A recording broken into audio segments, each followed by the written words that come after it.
E aí pessoal, como vão todos? Estamos aqui no canal Seguros e Sinistros Ponto a Ponto para comentar com vocês um vídeo do tema 11, que está voltado à parte de gestão de seguros,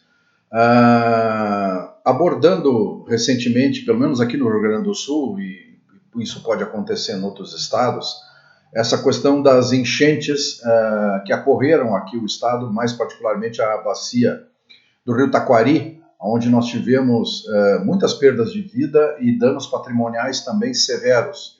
E começaram a surgir as perguntas, mas olha o seguro que isso atende? Tem seguro que atende isso? Como é que funciona? Então, como o meu canal aqui tem uma preocupação, não é vender seguro, e sim apresentar um estudo e orientar o colega corretor de como se comportar nessa situação, eu, inicialmente, antes de abordar a parte de seguros, eu quero pelo menos definir termos que estão sendo muito usados aí na mídia: enchente, inundação, alagamento, né? Tentar definir tecnicamente melhor isso para que o corretor também, o colega, consiga, né, compreender melhor a situação, tá? Então, assim, a enchente é uma definição mais simples e é o evento que aconteceu, de fato, também aqui no Rio Grande do Sul, e pode acontecer por chuvas intensas também em Santa Catarina, é muito comum acontecer isso em outros estados. A enchente é uma cheia do rio, né, que transborda, ele sai para fora da calha dele, né, de circulação, tá? E essa grande quantidade de água se acumula em razão do excesso de chuvas, ou seja, 200, 300, 400 milímetros de chuva numa bacia hidrográfica causa este tipo de problema, tá? E agora, outro termo, a inundação. Tá? A inundação é um processo, aí sim, esse é um processo que ocorre pela submersão de áreas fora do limite normal do curso de água, né? Ou seja, vai para cima de uma cidade, né? Isso é inundação, tá? Em zonas que normalmente não se encontram submersas por água, né? A beira de rio pode eventualmente se encontrar, dependendo de uma quantidade de chuvas ou do clima, né, subir um pouco, né, e isso não é uma inundação, né? Isso a gente pode entender como uma enchente. Agora, quando ela sai e começa a atingir áreas que normalmente ela não atinge, nós estamos diante de um processo de inundação, tá? E o alagamento, ele é caracterizado pela extrapolação da capacidade de escoamento do sistema de drenagem, ou seja, as cidades, essa quantidade absurda de água que ela recebe, ela não consegue drenar, porque normalmente ela drena colocando isso numa bacia, né, de contenção, quando as cidades são grandes e dispõem desse tipo de sistema, ou então elas devolvem para o rio. E aqui não é possível, né? Então, o alagamento se dá dessa maneira, tá? Aí acumula água em ruas, em calçadas, prejudica toda a infraestrutura da empresa, né? E cria-se o problema, como estamos vendo aí, a mídia foi bastante intensa nessa colocação, né? E graficamente nós podemos identificar isso desta forma aí, né? Nós temos aqui no primeiro quadrinho em cima, né, uma região ali em condições normais, onde nós estamos vendo a calha do rio cortada transversalmente aqui, dentro do seu local habitual, né? Aí no momento da enchente, o que acontece? A água passa da calha do rio e atinge áreas vizinhas, né? Onde usualmente também não se tem previsão de entrada de água, né? Já quando nós estamos diante, então, de um processo de inundação e de alagamento, ela extrapola aquelas condições usuais dela, sai da calha e começa a atingir as zonas urbanas, né? Então, provocando aquelas questões de alagamentos que a gente vê constantemente por aí, tá? Isso posto, trazendo um pouco de definição, vamos falar então agora sobre os seguros. Existem seguros que podem ser atendidos aí, né? O primeiro seguro que a gente pode comentar, esse eu acredito que a maioria já tem essa consciência, é o seguro de automóvel, né? Esse foi um dos patrimônios mais atingidos, né? Veículos, né? O seguro compreensivo, né, que aborda a cobertura de casco, né, por exemplo, como é um evento de causa externa, né, eu até coloquei uma imagem de um veículo aqui, que inclusive é de uma das cidades que foi atingida pela enchente, né, esse veículo estava na frente da residência da pessoa, a água subiu, inclusive, até para cima do teto. Então, quando a água retornou para sua condição normal, para dentro da calha do rio, restou o que está se vendo aí, né? Ou seja, o que acontece, né? O aviso de sinistro é feito tradicionalmente, né? Como é um evento de causa externa, tem cobertura, isso não é problema, né? E a tendência, quando os alagamentos são com essa severidade, é que o veículo seja dado como perda total. Porque a recuperação de um veículo desses aí, toda aquela parte de eletrônica embarcada, motor que ficou submerso com água e lama, trazer esse veículo numa condição perfeita de uso, exatamente antes da data do sinistro, é praticamente impossível, né? Então é preferível dar a perda, né, indenizar o cliente e entregar isso aí depois então para um desmanche, por exemplo, né?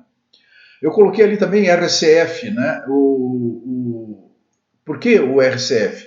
Porque existe a possibilidade de os veículos saírem na margem, né, e saírem sendo carregados.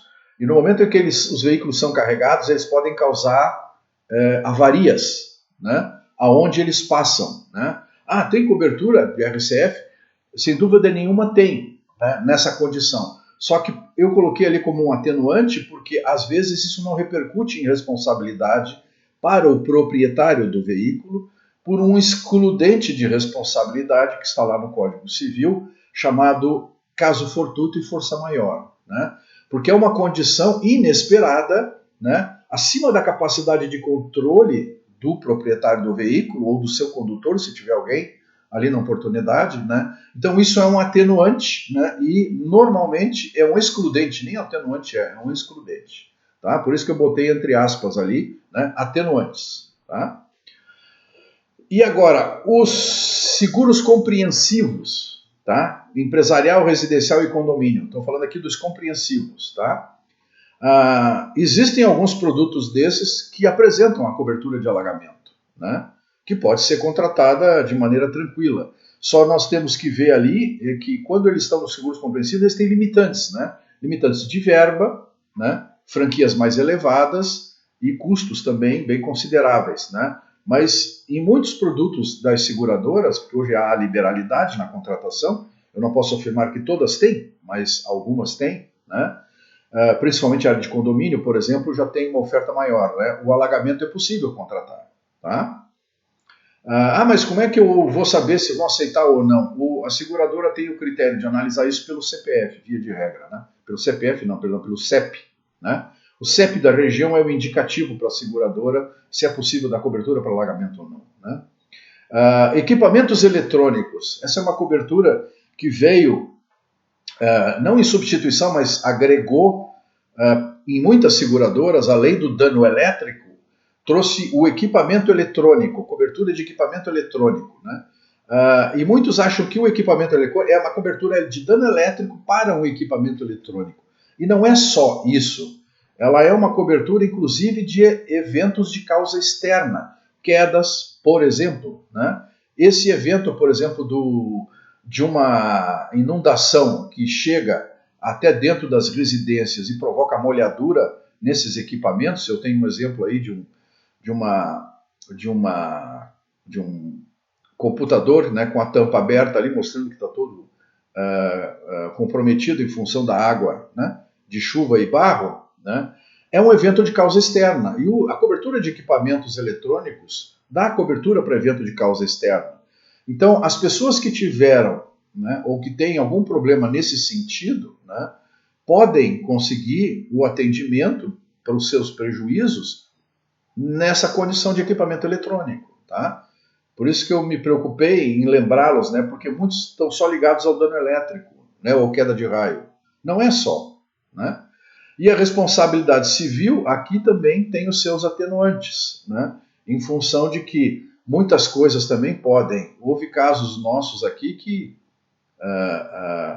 peças ou partes da residência foram arrancadas e levadas pelas águas, né? É um atenuante, isso não tem como, né? Mas a responsabilidade civil também, em determinados casos, pode atender. Nesses casos mais graves, existe o excludente de responsabilidade, como eu comentei. O outro que é uma cobertura muito, também que se tem que ter cuidado, é o roubo ou furto qualificado. Muitas residências ou empresas têm o roubo ou furto qualificado. Só que nos casos específicos desses aqui que nós estamos abordando, que são as enchentes, quase dá para beirar uma catástrofe, né? Muitas vezes tem pessoas que se aproveitam e entram nessas casas que foram abandonadas por condição de segurança, né? Entram lá de barquinho e furtam bens de dentro da casa, né? A maioria dos clausulados de seguro entendem isso como saque, né? E não um roubo, que é mediante grave ameaça, ou um furto qualificado como arrombamento, né? Isso é um saque, tá? E havendo essa condição no clausulado, essa cobertura fica incapaz de ser atendida, né? De ser acolhido qualquer prejuízo nessa condição, tá? Então, o empresarial, o residencial e condomínio nos seguros compreensivos, principalmente as empresas, né, que tem muitos equipamentos, tem freezers, geladeiras, outros equipamentos eletrônicos, mercadinhos, né, podem contratar equipamento eletrônico e numa condição dessas aqui podem ter os seus prejuízos, pelo menos que não totalmente, parcialmente atendidos, né. Então é uma coisa que se fica agora como experiência, né. E, por fim, nós temos ainda, lembrando, né, que nós estamos muito voltados hoje aos riscos e ramos diversos, mas muitos aos seguros compreensivos, perdão, nós temos os riscos e ramos diversos, que é um ramo onde vários produtos de seguro de menor intensidade, menor frequência, estão lá acolhidos, e ali nós temos o alagamento, por exemplo, né, onde se pode contratar coberturas de maior porte, mas sempre também com questionários de avaliação e inspeções de risco. Perdão, estou saindo de uma gripe. Enfim, essa cobertura de alagamento nos riscos e ramos diversos, né, também pode-se colocar aí também as coberturas para equipamentos, né, dependendo da análise dos clausulados que forem feitos, nas seguradoras que forem consultadas, também podem ser atendidas nessas condições de enchentes mais volumosas, né? Enfim, espero que tenha sido proveitoso para vocês esse vídeo, tá? E agradeço, deem o seu like se gostaram, né? Façam a inscrição no canal, porque o canal depende, evidentemente, da continuidade dele, da frequência com que os colegas costumam frequentar os vídeos. Nós já temos aí quase 100 vídeos já no canal, né? Aproveitem, examinem lá e dão uma olhada, tá? Ficamos por aqui hoje então. Muito obrigado, fiquem com Deus.